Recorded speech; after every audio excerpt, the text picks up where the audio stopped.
అందరికీ నమస్కారం. నిన్నటి రోజు అనంతపురం గవర్నమెంట్ హాస్పిటల్ దగ్గర చిన్న చిన్న దుకాణాలు ఆంధ్రప్రదేశ్ యంత్రాంగం సరఫరా తొలగించడం జరిగింది.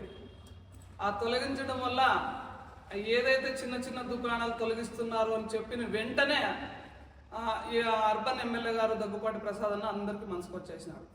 ఎందుకంటే ప్రతి చిన్న విషయంలోనూ ఎమ్మెల్యే గారిని బురద చల్లడము ఆనవాయితీగా మారిపోయింది అనంతపురం అర్బన్లో.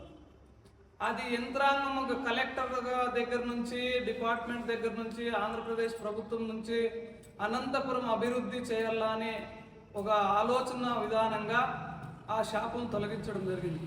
ఆ రావడానికి పోవడానికి అంబులెన్స్ రావాలా, లోపలికి పోవాలా, ఎమర్జెన్సీ వార్డులు కావచ్చు, ఒక ఎమర్జెన్సీ చికిత్సా వ్యవస్థ కావచ్చు, లోపలికి పోవాలంటే ఇబ్బంది అవుతుంది. కాబట్టి ఆ అభివృద్ధి రోడ్లు వెడల్పు చేసి ఇంకా అనంతపురం అభివృద్ధి చేయాలనే ఆలోచనతో అవన్నీ పగలగొట్టడం జరిగింది. వాళ్ళకి ఇంటిమేషన్ ఇస్తూ పగలగొట్టినారు.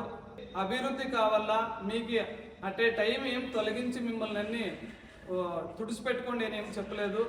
ఇట్లా ఈ విధంగా చెడ్డ ఆలోచనలతో ఎవరో ఏదో చెప్పినారు అనేసి ఎమ్మెల్యే మీద బురద చల్లడం తప్పు.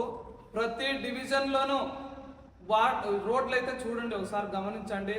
డంపింగ్ యార్డ్ కావచ్చు, ప్రతి డివిజన్లోనూ రోడ్లు మరమ్మతులు కావచ్చు, ప్రత్యేకంగా దగ్గుపాటి ప్రసాద్ అన్న గారు దగ్గరుండి చేయడం జరుగుతుంది. దానికి దయచేసి కొంతమంది ముసుగులో ఉండి మాట్లాడిస్తున్నారు.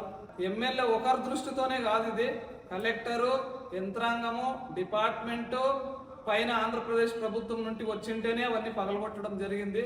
ఒక ఎమ్మెల్యే మీదే మీరు బురద చల్లాలంటే మీ అవివేకం మీకే వదిలేస్తున్నామని మేము ఈ విధంగా తెలియజేస్తున్నాము.